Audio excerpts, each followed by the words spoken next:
welcome everybody to our resilience webinar this afternoon. Got a few people just joining. Give it a minute or two.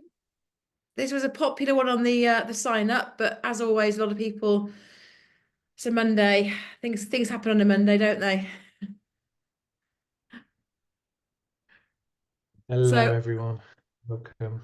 As ever, feel free to pop in the chat where you're dialing in from today. Let's see. See who we've got people dialing in from. I'm back in Hastings this weekend after a lovely weekend in Shropshire, very near where Lee's from. Sorry, Lee, giving the game away there. You would have been 5 minutes away if I hadn't gone to Cardiff for the weekend, but No, hey, you ships did in the night nice, and all that. a nice little trip around Ludlow Castle. It was lovely. Oh, good. All good. So we'll just give it another minute or so because we did have a lot of people sign up for this, but I know loads of people watch it on catch up. So if you're watching on catch up, hello. I'll say Goring, that's near you, Katie. That is you. I always say Goring near Worthing, and if you haven't heard of Worthing, it's near Brighton. so everyone's heard of Brighton, haven't they? So Yeah, definitely.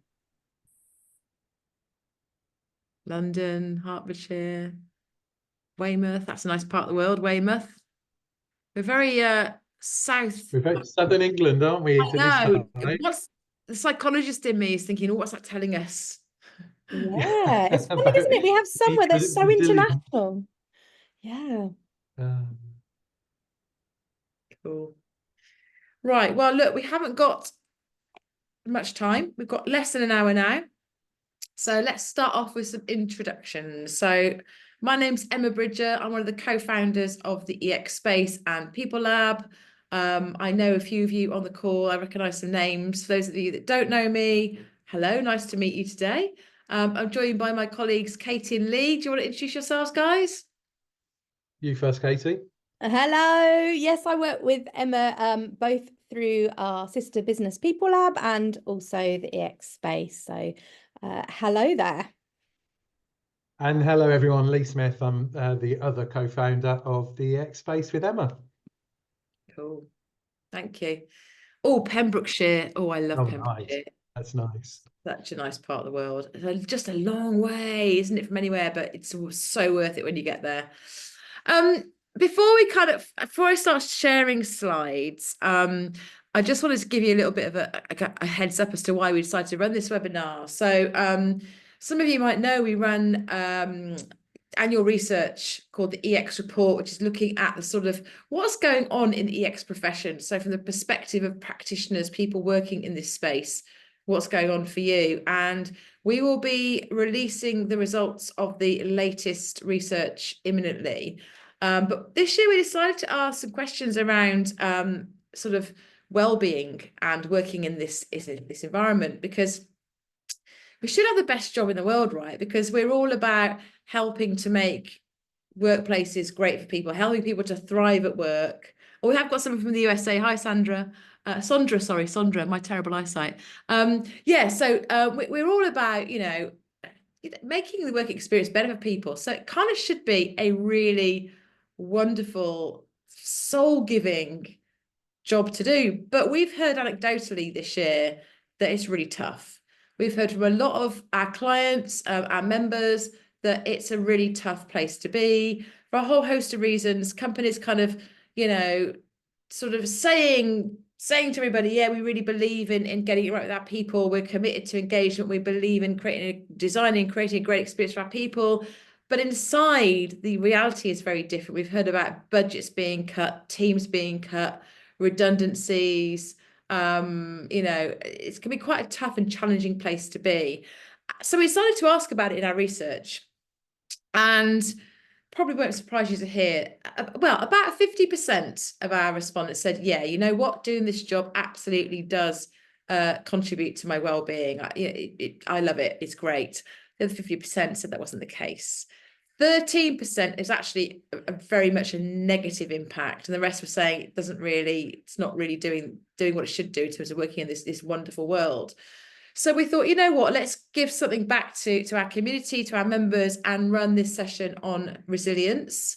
So my background, those of you that know me will have heard this story many times. I actually started my career in the world of health psychology very long time ago now, showing my age here, in the world of well-being, or health promotion as it was called back then. So I worked on the, how to kind of facilitate physical and mental and social well-being. We use the World Health Organization definition of health. And I worked on a couple of really cool projects called the Health Promoting University. So how to enable universities to promote health, as in, when I say health, I don't just mean physical health, I mean what we would call well-being now. How to promote well-being amongst not just students, but employees as well.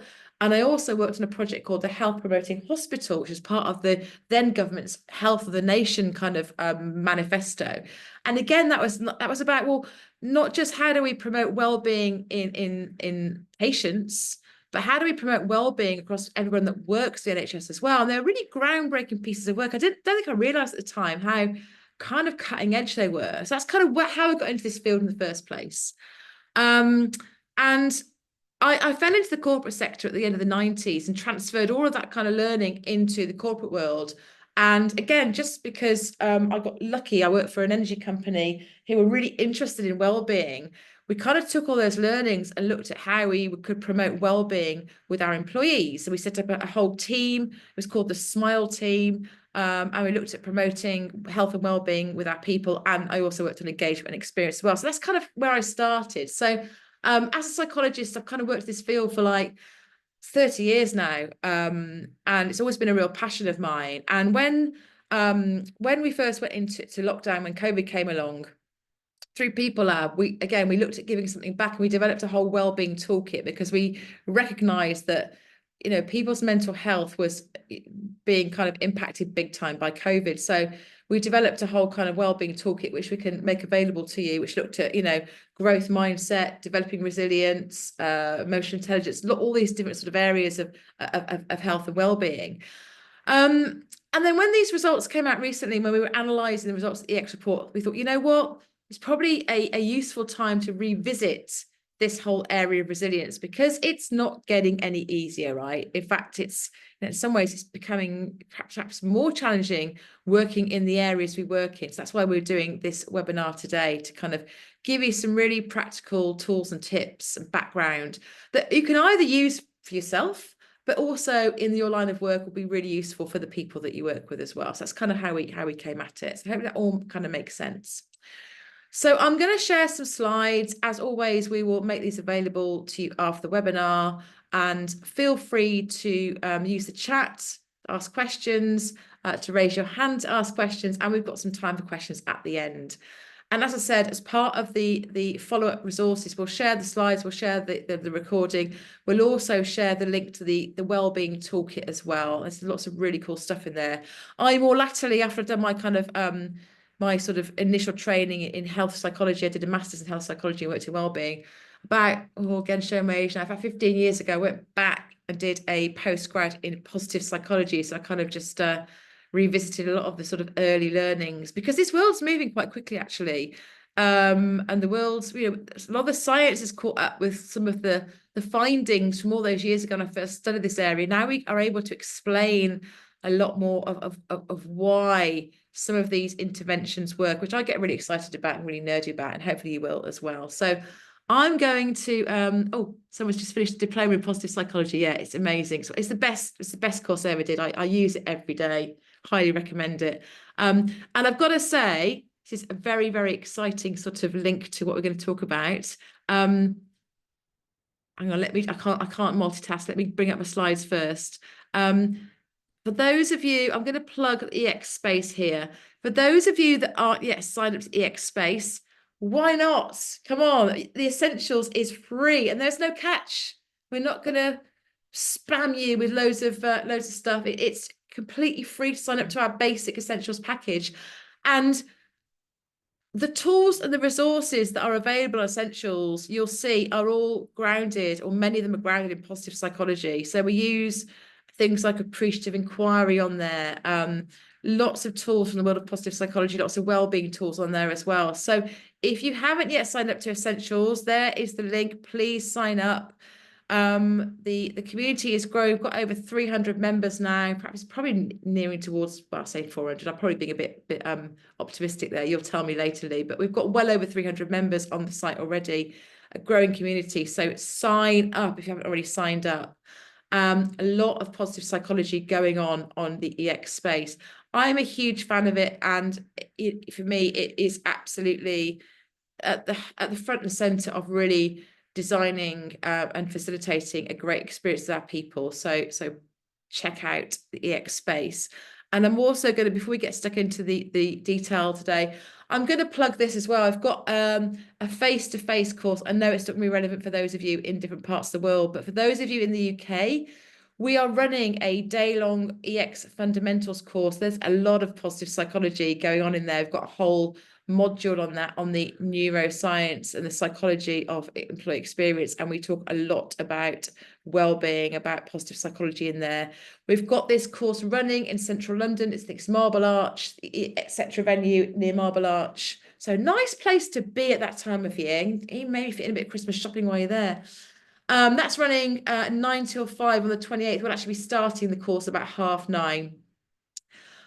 If you are a pro member of the EX space, you can come along to this course for 150 quid, which is amazing value. That is just to cover the costs of the course, so your food and drink and venue hire for the day, etc.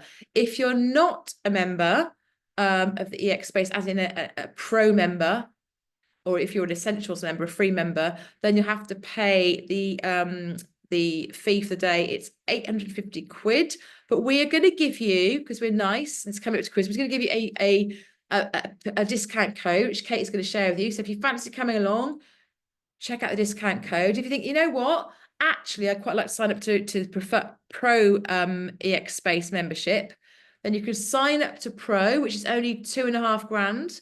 And that means you get this course for 150 quid, not 150k, that'd be ridiculous, 150 quid. Hope that all makes sense. So it sounds a bit complicated as I've rattled through there. Katie will put it in the chat and explain it all to you. So if you're local to the UK, or it's easy for you to get to the UK, come along. We'd love to meet you in person. I'm really excited. We've got a number of people signed up already, and I'm so excited just to get back in a room with people and just connect with people in person. So a bit of a plug there. If you want to know more about the course, feel free to contact us afterwards. We can give you a bit more detail on what that's all about. And it does give you CPD points. It goes towards you becoming an accredited EX master, which is the only kind of accreditation of its kind in the world. So you can go towards becoming an EX master. So I'm going to crack on with what we're going to talk about today, which is, oh, sorry, there's the scammy code for that. Sorry, I forgot. Katie put that in there for me. Is that to the Eventbrite, Katie? That one's to actually join the EX space. Oh, that is the EX space. Yeah, the details for the Eventbrite to sign up for the course, I'll pop that in the chat, but I'll send it out with the recording as well. So if you are watching this on catch up, don't worry, it will be in the email that will send out the recording, so you'll have already seen it probably. Come along, be lovely to meet you. I always feel like a bit of an, I was going to swear then, I'm not going to swear. I've spent a few days with my kids, and my language goes a little bit downhill. I don't want to sound like a big-headed person saying this, but the courses that we run do get really, really good feedback, really high net promoter score, really good feedback. I can share with you feedback from previous courses. People do really love our courses, especially the in-person ones. So come along. I'm going to start with a poll. So on a scale of 1 to 10, how near or far from burnout would you place yourselves at today? I'll stop sharing that. Kate's going to share the poll. So if 1 is, which way around are we doing this, Kate? You need to explain which way around we're doing it, don't we? If 1 is not burnt out, number 1. Yeah, 1 is I'm as far from burnt out as I could possibly be. 10 is I am absolutely about to have a nervous breakdown. Where are you today? fill that out and we'll see what comes through. Kate will share the results in just a sec. Just wait for the last few people to share theirs. Okay. I think everyone's filled it in. I think the others are just me and you. So let me share the results. Let's see. A real mix. Interesting. A real mix there. Real big mix. I'm glad to see no one said 10. Yeah. We've got some 7, 8s and 9s up there, which is, you know, we've got nearly 20% at 8. So 20% of you are saying, yeah, things are pretty tough at the moment. So pretty sort of interesting split across from people right down there. So love to hear from those people and 1 and 2s. Like, how are you doing that? How are you managing that? And 3s, great, good for you. It's brilliant. Some in the middle, some at the other end. Okay. And I did see I think I saw someone mention something in the chat. I'm trying to look at my chat and multitask here. So yeah, burnout. I'll come on to that in a bit. Okay, let me go back to my slides. See if I can find a dictionary definition of that. Right, where am I? Zoom today, not Teams. Right, okay, let's go back to my slides. Right, let's talk about how we can avoid burnout. So I'm going to start with the kind of the sciencey bit. So resilience is obviously a key skill we can build and develop to help us to avoid burnout. And this is the kind of the official definition: the capacity and dynamic process of adaptively overcoming stress and adversity while maintaining normal psychological and physical functioning. It's a bit of a mouthful, that, isn't it? And there's a whole bunch of stuff there that kind of plays a part. So experience, epigenetics, which is kind of how our genes actually change after we're born, which is a fascinating kind of sort of area of science. Personality and environment. I like to think of it a bit more like this. So a capacity with personal intelligence. And I'm a big fan of a visual metaphor. We'll come back to this later on, but building resilience really is about kind of getting to know ourselves. And we've all got different levels at which we can cope with things, right? And there's no right or wrong here, okay? Some of us have got a huge capacity to deal with stuff that life throws at us. Some of us got a really, really big bowl there. Some of us have got a much smaller bowl. We're born with smaller bowls. Some of us can work on our bowl and make our bowls bigger. But the idea here is that, you know, at any one time we've got stuff flowing into our bowl and we've got a tap to let it out again. And resilience really is often talked about as being bounce back, but it's actually much more than bounce back. When we're really honed in on this, when we're really skilled at resilience, we're able to spot the problems and the issues before they occur. We're much more in touch with ourselves. We're able to sort of say, you know what? My bowl is getting a bit full. I need to open up that tap a bit more to let some water out. Otherwise, I'm going to be overflowing. I might be overflowing in a good way, might be overflowing in a bad way. Or, you know what? I hadn't noticed there's not a lot coming into my bowl and my tap's been on full and my bowl's getting really empty. I need to shut my tap off for a while and think about how I can refill my bowl, get it back up to sort of decent levels. So it's about this sort of balancing act of kind of understanding what's coming in, what's going out, how big our bowl is. It's about being kind of really emotionally in tune with ourselves. And this will make more sense as I go through the slides during the presentation today. So I just think this visual metaphor is a much nicer way to think about building resilience. Now, I'm going to start with the science bit. I'm going to start with this because this is kind of, so when I first started studying psychology, we didn't really know about the science bit. We kind of knew that we could build resilience, but we didn't really know why. And in more recent years, you know, we've been able to study neuroscience a lot more effectively with things like MRI scans, etc. And we've got a much better handle on what happens in the brain. And I like to share this up front because some of the tools and techniques I'm going to share with you today, we know they work. And I think without the science bit, you might think it feels a little bit like new age or a bit fluffy or a bit hippie. But actually the science bit kind of explains what's going on. I think, why on earth am I going to talk about taxi drivers? Well, taxi drivers actually have got nothing to do with resilience, but taxi drivers kind of explain the science bit. And here's the reason why. So For those of you that are UK based, you'll know that when you become a London cabbie, you have to pass a test called the knowledge. It's an incredibly difficult test to pass. It involves memorizing all of the street names in London so that at any one time, if someone jumps in your cab and they ask to go to a certain street, you know where that is and you know how to get there. And it's called the knowledge. Okay. So those of you in the UK will be familiar with that. Those of you not in the UK, hopefully you've learned something new today. Now, psychologists got really interested in studying the brains of taxi drivers that go through the knowledge. And what they found was that if they MRI scanned taxi drivers before they started the knowledge, during and after, depending on whether they were successful or not, they could actually see the structure of their brains changing.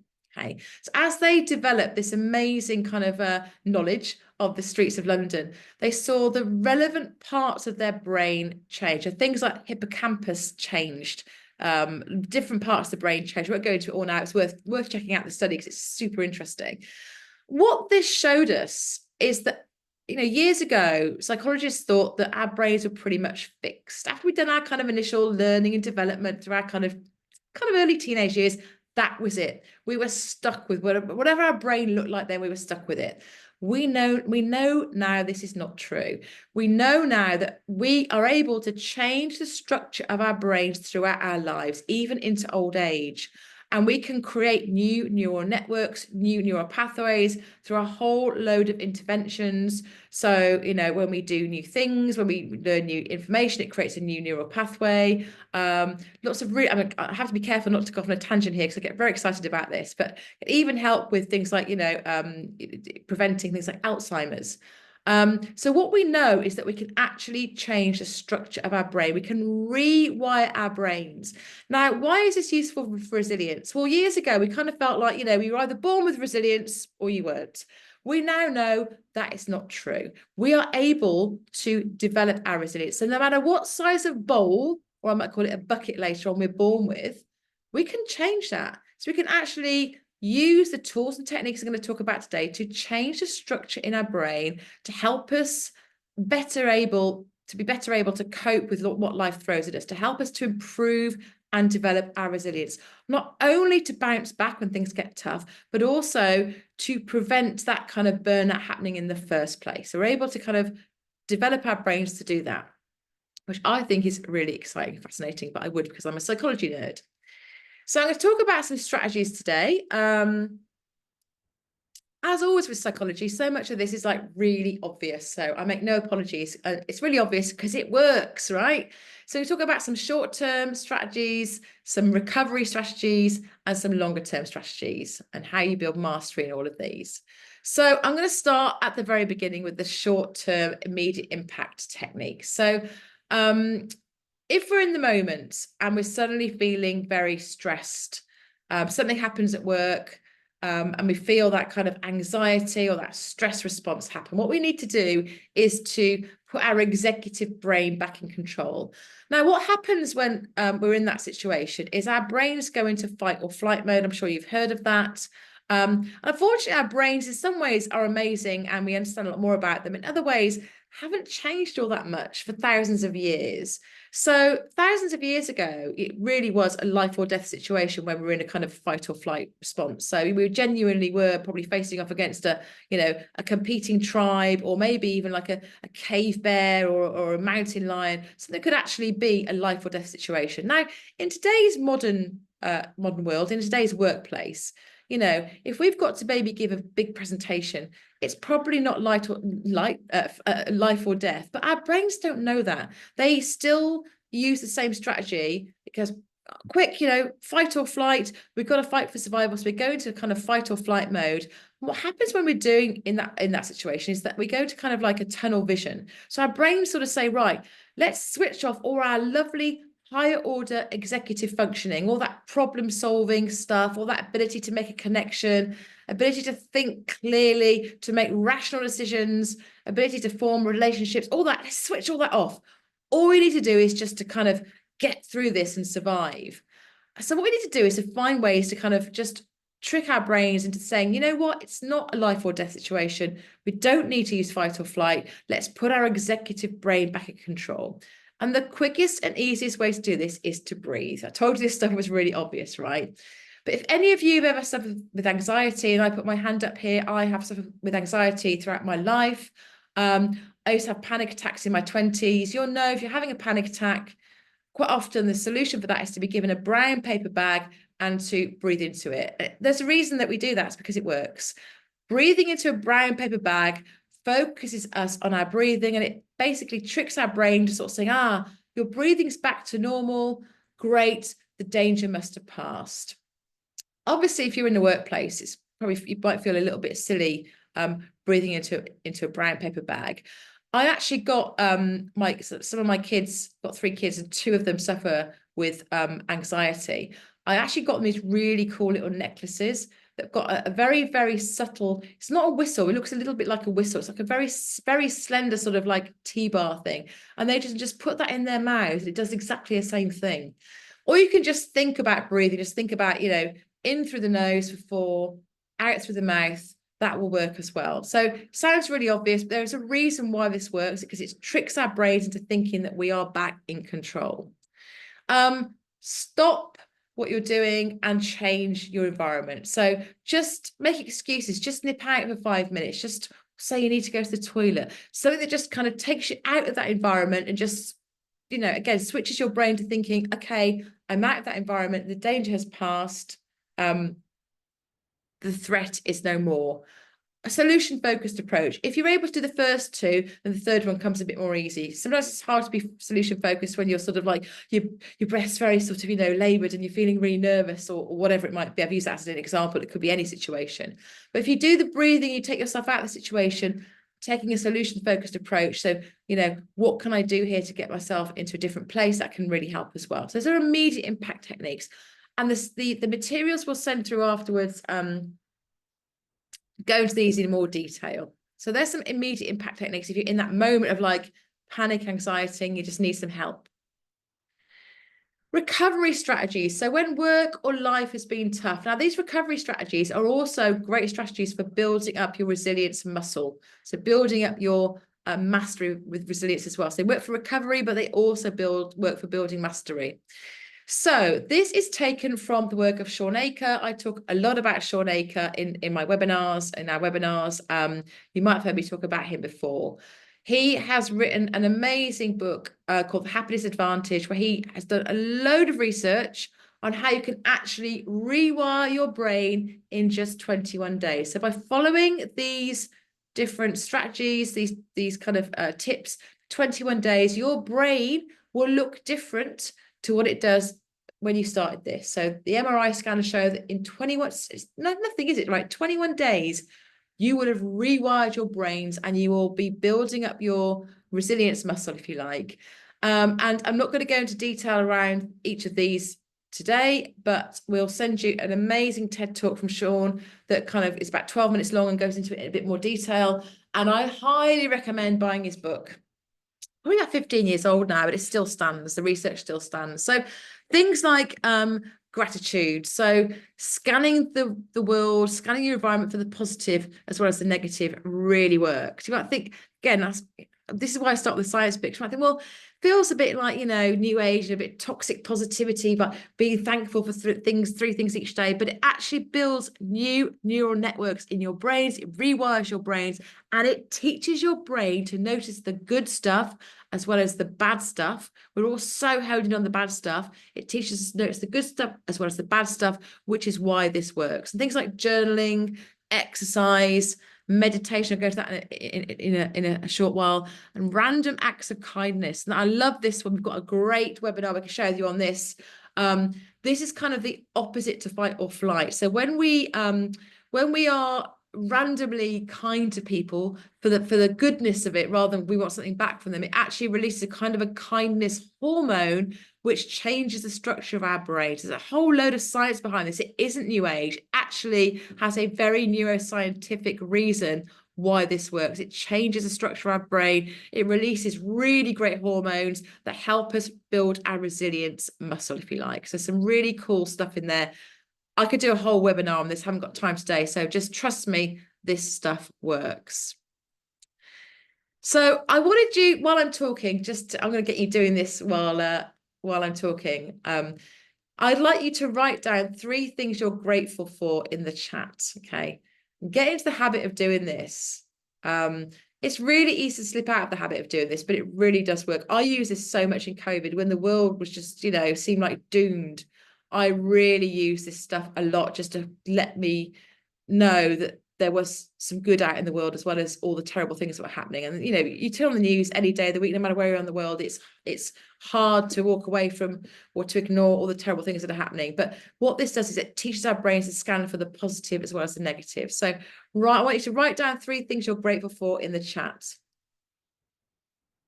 Katie or Lee, maybe I could come to both of you to sort of think, or maybe one of you can volunteer to share 3 things you're grateful for. I didn't prime you, so I hope you can think of 3 things you're grateful for today. Yeah, Go on, come to you. I do this in the morning. So I noticed that who was it? Samantha says that she does it at the end of each day. I try and do it in the morning, reflect on the previous day, although my memory is now starting to slow down a little bit. So I might start doing it in the evenings instead, because I often get to the next day and think I can't even remember what I did. So 3 for me. Lovely husband, lovely children, and lovely job. So yeah, mine's quite easy, but I always find myself saying the same ones, and I know that you should think about other things. Yes, this is it. I think you start off doing it's the really big stuff, right? Like, oh yeah, and then I think why doing it regularly starts to work is you start to notice the really little things that make a difference. 100%. That's why it works. I think to begin with, everyone's like, oh yeah, like I've got a job I love or a partner or whatever it might be, or but doing it regularly, it makes you really think about, the small things you're grateful for, like the fact you can, like for me, sometimes I'll sort of say the fact that I get to walk along the seafront to work in the morning. I'm so grateful for that. I love seeing the sea. It really sorts my head out. And it makes me notice all the small things that really matter to me. So I think that's a really good top tip there. I'm going to move us on. I've got a lot to get through. So longer term strategy. So the stuff I mentioned before, that will help build up your longer term sort of mastery and resilience for sure. But some other things I want just to mention. So I'm going to talk about meditation. So I won't talk through all these, but this was probably me, right? So when I started my positive psychology postgrad, it was a master's at UEL all those years ago. It's when I first moved down here. It's 13 years ago. I kind of felt like I wasn't a meditation person. I was too sciencey, and I felt like my bad, right? I got this completely wrong. I had a really bad stereotype view of meditation. I'm not the sort of person that would meditate. I've got ADHD. I can't sit still. I can't focus my mind. But I love science, and I love being compelled by science, convinced by science, and all of the science. There's so much science out there, and I learned a lot of this on my positive psychology masters. It was so overwhelming. Literally, there's one thing you do, just get some meditation in your life, because it honestly, it is so good for you. It so helps build resilience. It so helps, even live longer, right? There's all these amazing studies. I haven't got time to go into it today, but it is overwhelming. It's actually quite mind-blowing, the science behind this. Now we know why, right? Because when we see MRI scans again of people that meditate, people that don't, their brains are wired differently. So it isn't just a nice thing to do. It actually changes the structure of our brain, right? So take this seriously. I didn't, and I started meditating actually to help out one of my colleagues. She was doing some research using the Headspace app that just come out. And I have to say, it was actually, I'm not just saying this, it was actually quite life-changing. And even now, I use meditation a lot, all sorts of things. But if I suffer with migraines, I get the crazy lights if I get a migraine. If I can quickly get in a dark room and put my meditation app on, I don't have to take any meds. And I used to be knocked out with my migraines over, for 24 hours. I'm not saying it worked for everybody, but it's game-changing stuff. And there's loads of studies. Again, we'll send you all the links for this, but it's this overwhelming body of evidence that says it's really good for you. It builds resilience. It genuinely is good for your health. It absolutely helps your health. I'm not going to go into all these, but it ticks all of these and loads more. So we can send you some research on that if you're interested. So it isn't just me saying this. I'm a convert to meditation. And I think, you know, a lot of people talk about mindfulness, and mindfulness isn't about sitting in the Four Lotus. I mean, I was chatting to a friend of mine the other day, and she said she often, if she's washing up, that's her mindful time. She just empties her mind. When you study mindfulness and meditation, it's really interesting because it's not actually about being in a positive state. It's about being in a neutral state. The idea is to kind of just really be present in the moment, and neither negative or really positive. It's just about just allowing what's happening in that moment to happen. So it's not about sitting in the Four Lotus. It's not about, you know, practicing like a Buddhist monk for years. It's about living your life as it really mattered in the moment. So I love that quote. I'm going to talk about building a social support network. And again, I know this stuff's really obvious, right? But this World Health Organization, that quote, I'm going to go straight to that quote at the bottom. I thought this was absolutely shocking when I read this. This came out in 2023. The WHO declared loneliness as a significant global health threat. So it's as bad for your health being lonely as smoking 15 cigarettes a day.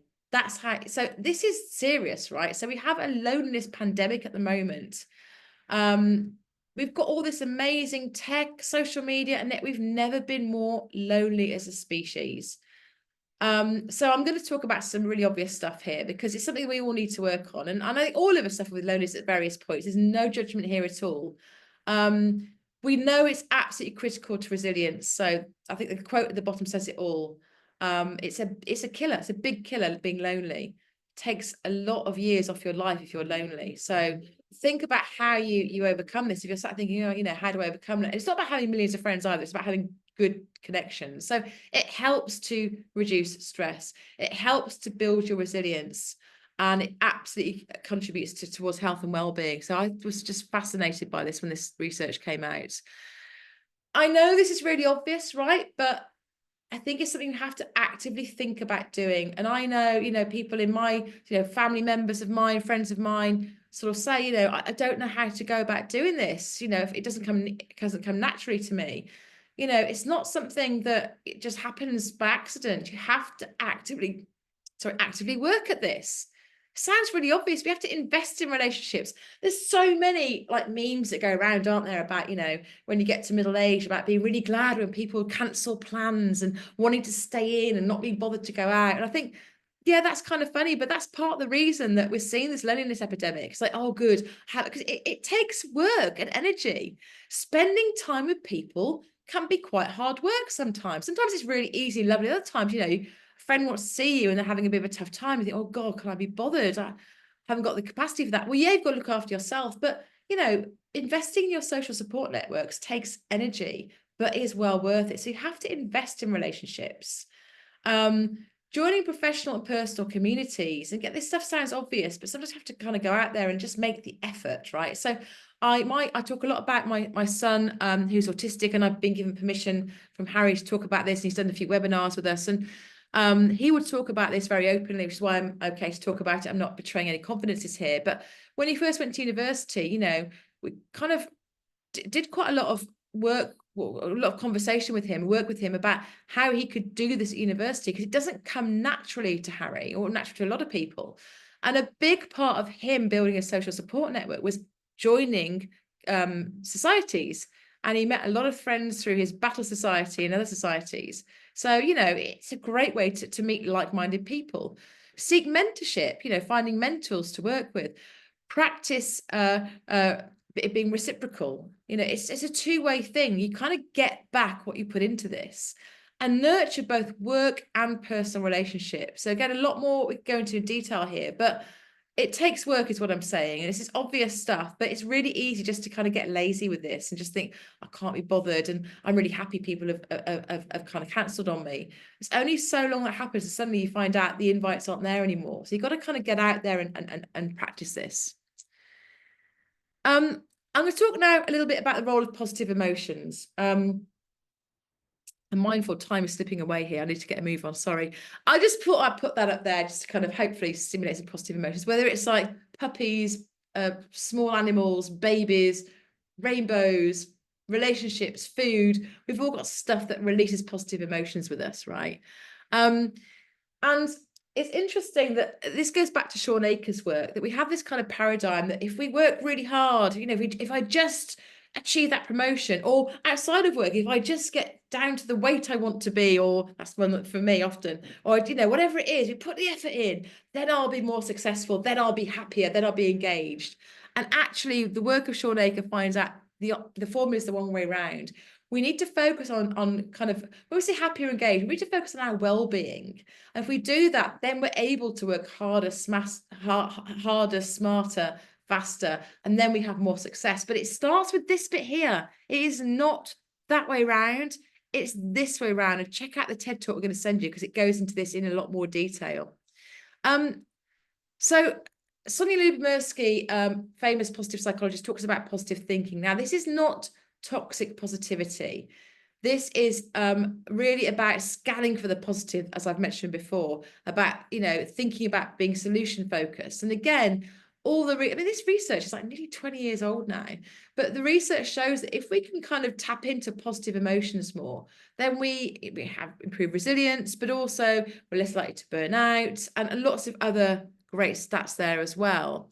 And we can create a mindset of positivity. So again, we can practice, we can rewire our brains by doing these things, by being more open. So seeking out different opinions is really good. You know, we talk about being with like-minded people, that's great, but it's actually really good to be with not like-minded people. I was at home this weekend with my parents. You know, we did go down the route of politics. It's useful though, because I need to hear different viewpoints. Be curious.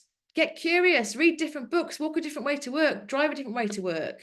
Get curious about things, be appreciative, random acts of kindness, be kind, be real. Now, something that's really useful, a really useful intervention here is from Michael Frisch, who suggests creating our playlist.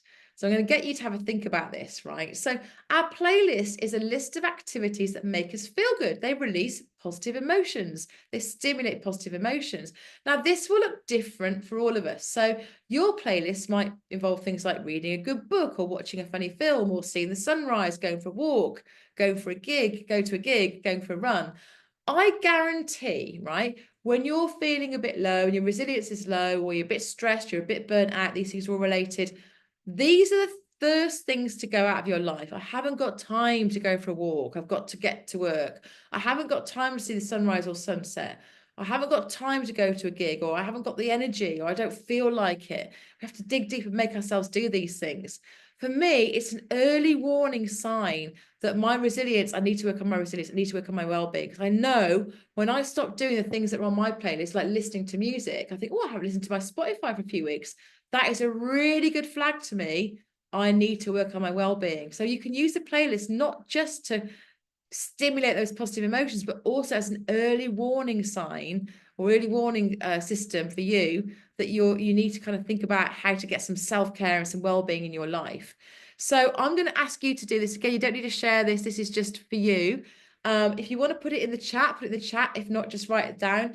But I want you, as part of your takeaway from this this webinar, to go away and to write, either actually an old school pen and paper or on your phone. I want you to write your playlist, and I want you to revisit it at least weekly and say, am I making time for this stuff? And if not, I need to, because this is the stuff that keeps you happy and healthy, right? It's stuff that makes you feel good for a reason. By making you feel good, it releases those positive emotions, those amazing endorphins, those brilliant neurotransmitters. It's the stuff that rewires your brains. It's the stuff that fills your bucket or your bowl back up. It's not just nice to do. It's there for a reason. It rewires your brain. So please, please, please write it down somewhere, look at it at least weekly, and make sure that you make time for these things in your life. I'm going to talk very quickly about EQ, emotional intelligence. This stuff's all related. Just very quickly, because I want to make sure we get a chance for questions. So I'm sure you've heard about EQ. EQ is the ability to be in touch with your emotions, not just your own, but other people's as well. So it's about identifying, using, understanding, and managing your emotions in positive and constructive ways. So clearly, thinking about that bowl at the beginning, if you've got high EQ, you're going to notice way earlier when your bowl is getting empty, or your taps are on full and they shouldn't be, or your bowl's overflowing, than if you haven't got as high EQ. Now, EQ is not something you ever get to the point and go, right, my EQ is as good as I could possibly be, something we can always all improve on, right? So it's definitely something that's worth investing some time and energy in, and it will absolutely build your resilience. And it's important for your, your physical health, your mental health, your relationships. Again, a whole bunch of studies that show that people with higher EQ, I say because I count myself as having high EQ. I've worked at it, guys, right? This doesn't come naturally to me. I've worked hard at my EQ. Brains are wired differently if we have higher EQ, and we know that it links to a whole range of outcomes. It isn't just a nice thing. It's not a fluffy thing. It's a very, very scientific thing.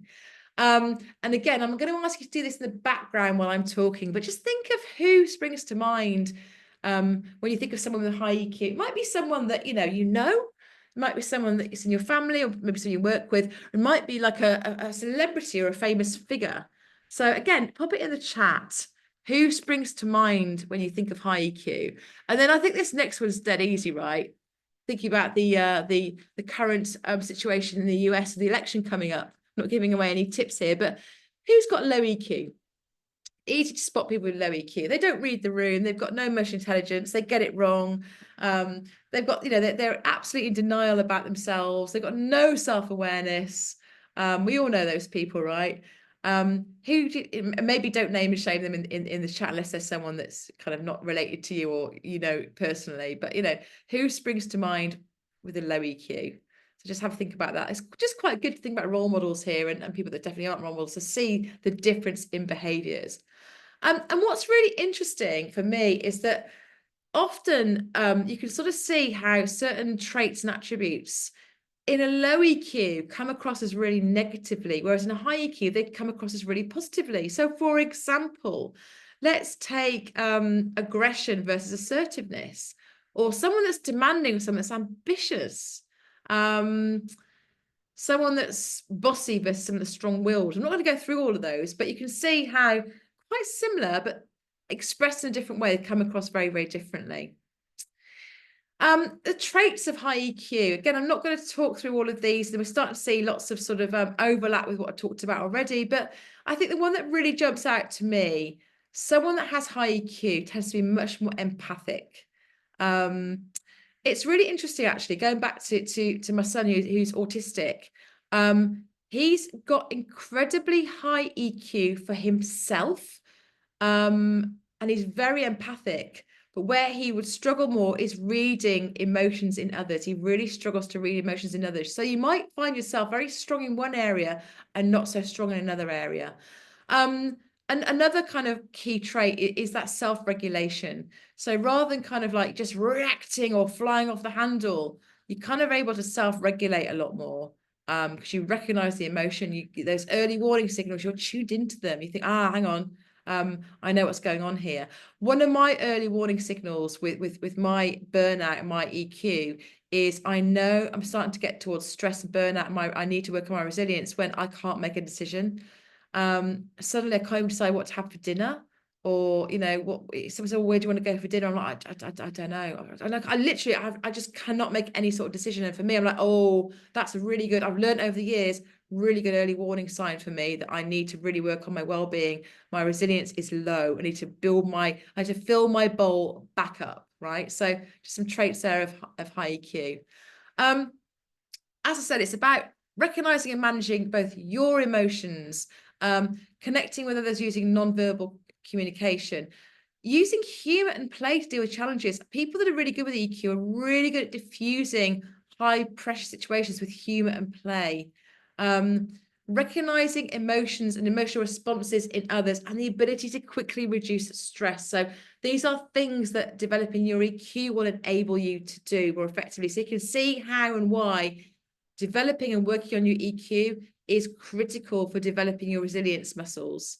And again, I'm just going to ask you to have a think about this while I'm talking in the interest of time, but think about what emotions you've experienced over the past few days, and can you name them, and how easy is it for you to name them? If you want to put them in the chat, great. Put some comments in the chat. If not, don't worry about it. But when I first started working in this area, I found this really difficult. And again, another member of my family is also autistic. He'll joke yourself, I've literally got 2 emotions, happy or really, really, won't swear, really, really hacked off.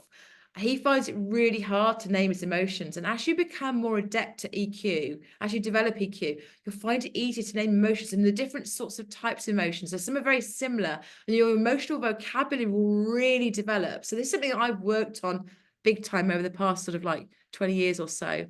And we put a link in here about how you can find out what your EQ is at now and what you might need to do to develop it. So that's quite a useful little tool to have a go with. So just before I finish up and go to questions, I just want to finish talking about stress. And I sort of mentioned the bowl or the bucket analogy. So stress is kind of like often what happens when we're not really using our resilience muscle in a way we could do. And it's very much linked to EQ. All this stuff's very much kind of linked. And it's when there's kind of the rational thinking, decision making goes out the window. So I can't make a decision when I'm stressed. We feel overwhelmed. We can't read situations. So we're going to that fight or flight mode. So all this stuff's kind of coming together here now. So we're going to fight or flight. We don't know what's going on. We can't make decisions. We can't read people. We're reacting. And EQ is able to help us really diffuse that situation. And I mentioned the stress bucket, or I talked about bowl at the beginning. The stress bucket is a really good visual metaphor thinking about stress. And there's some, again, we'll send you a really nice little sort of 2-minute video on this, but this idea of we've all got a bucket, right? Or a bowl. We've all got different sizes of buckets and bowls. We've all got taps, and we have some taps that are good taps. They let the stress out, but some taps are bad taps. So we might, resort to maybe, alcohol or terrible sleep patterns or drugs or food or something that's going to, in the moment, we think is going to help us to cope, but it doesn't really help in the long term. So EQ will help us to kind of manage this stress bucket. And it's a really nice metaphor to think about what's going on for me here. How am I dealing with this? I'll send you a nice little video on that. So think about things like the size and shape of your stress bucket, how full it is, the signs it's getting full, how your taps work. Have you got unhealthy taps? You've all got them. And how do you kind of use healthy taps less and less and use your healthy taps more and more? So just some things to think about there. So in summary, we've talked about stress, we've talked about interventions, we've talked about well-being. All of these things will help you to build your resilience muscle. They're all kind of related, they all overlap. Shared some really kind of straightforward interventions here. We've got loads of resources to send out as well. Hopefully some of this will help you to better manage your resilience. So we've got 8 minutes for questions, Katie. So has anybody got any questions for me? Okay, well, there's nothing in the chat just yet, but that's a great reminder to pop any questions you might have in the chat for Emma around mastering resilience. Any questions? Or if you prefer, you can just pop yourself off of mute and ask Emma directly. Give everyone a moment to... I'll leap in with one while we're waiting, if I may. Cool. I'm interested in the sort of personality overlay with this. So, as you know, I'm a kind of big introvert. And I saw on your slide earlier, pro-social, and that sort of leapt out at me. I'm probably more antisocial than pro-social, but I don't need that kind of big group of friends around me. Do introverts struggle more with some of this stuff, do you think, or is it completely unrelated? I'd have to check out the research on that. But what I would say is that this is not about being extrovert or introvert. It's about quality of connections. There's loads of research on, that the right number of friendships, and we can only cope with so many kind of deep connections with people. And I always say, you have different friends for different reasons. So some friends are your, go out to the cinema with, or go to the pub with, whatever you do, and you might not have it might not be a deep connection, but you might have a laugh with them. Other friends you might not speak to very often, but when you need someone to rely on, they're your go-to. You'll phone a friend, and you have different friends, different reasons. About having those connections in your life that mean you've got different people around you, not just rely on a very kind of you have a kind of a richness in terms of connection. So it's not about being kind of having like a massive gang of friends. It's not about having big parties at all. So introverts can be really good at this stuff as well. It's just about having different connections to help you build your resilience. Makes sense. Thank you, Em. Have we got any others coming through? No other questions coming through at the moment. Cool. I mean, what I would say, people starting to drop off because we're getting towards time, is that, you know, it's easy to kind of look at this and go, oh yeah, that all makes sense. But I'd say definitely practice this stuff. Oh, Alex has come up with one. Any tools to you? What's that? Hang on, let's have a look. What's that say? Time management. Oh, that's a good one. I mean, there's so many different time management tools like that. I'd hate to kind of, you know, give one recommendation over another. I think it's like finding out what works for you, Alex, really. My time management is very poor. I've recently discovered I'm ADHD, so I don't have a kind of I'm over optimistic. But I can actually work really quickly, which is a perfect storm, because I always think, oh, I'll take 2 minutes, and it takes a lot longer, but I work really quickly, which means I never leave enough time for anything, and I'm always late. So I've learned to over the years to sort of really work on my time management, and there's lots of apps and tools out there that can help you with that. Katie and I have a very, very different system of time management. Katie literally, well, you kind of use your diary. Plan everything, yeah. Plan everything to the last minute. Whereas I would hate that, because I'm like, how am I going to know what I'm going to want to do tomorrow afternoon?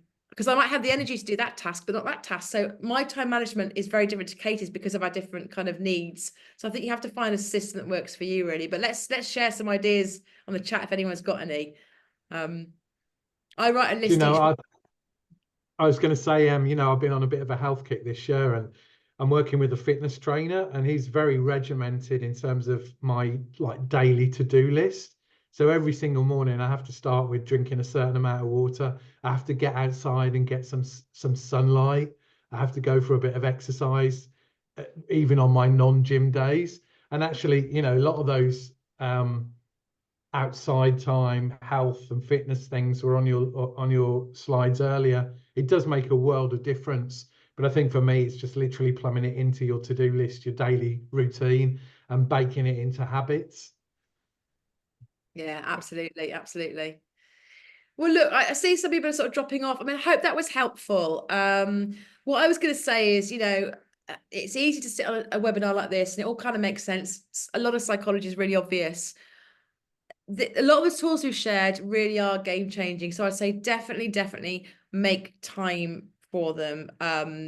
Particularly the kind of Sean Aker, you know, gratitudes, exercise, random acts of kindness. It really does make a difference. And meditation, I think those are probably my two top tips, really. So I'd say definitely make time for those, and you will feel the benefits. We will send out loads of tools afterwards, and love to hear how you get on. And I think it's always interesting to hear what other people are up to in this space, what other people do that works, because I'm always up for learning from other people. So so someone say this, a weekly planner. Yeah, that's a good idea. Oh, behavioral activation practices. That sounds interesting. Love that idea. Let's look into that. So, oh, I love that. The routine, like walking the dog. The pleasures. Yeah, I love that. That's a great top tip there from David. Have a look in the chat. That top I'm tip. just going to read it out, but for the people that are watching on catch up. So Oh, I'll just read it. So David's put in behavioral activation practices worked for him. So making sure that you find a balance between things that are necessary, things that are routine, and things that bring pleasure. So routine might be walking the dog, necessary might be housework, and pleasure might be exercise or reading, and keeping it as a to-do list. And a nice bit at the end, your personal time is as important, which it absolutely is. Definitely, absolutely. There's a good reason that stuff fills your cup up, or your bowl up, or your bucket up, because we need them filling up. So make time for them. Well, thank you so much for joining us today. Really appreciate it. Please sign up to the EX Space if you haven't already. Let us know if that's coming along to the course, and we will look forward to seeing you soon. So enjoy the rest of your day wherever you are. And yeah, thank you very much. Thank you, everyone.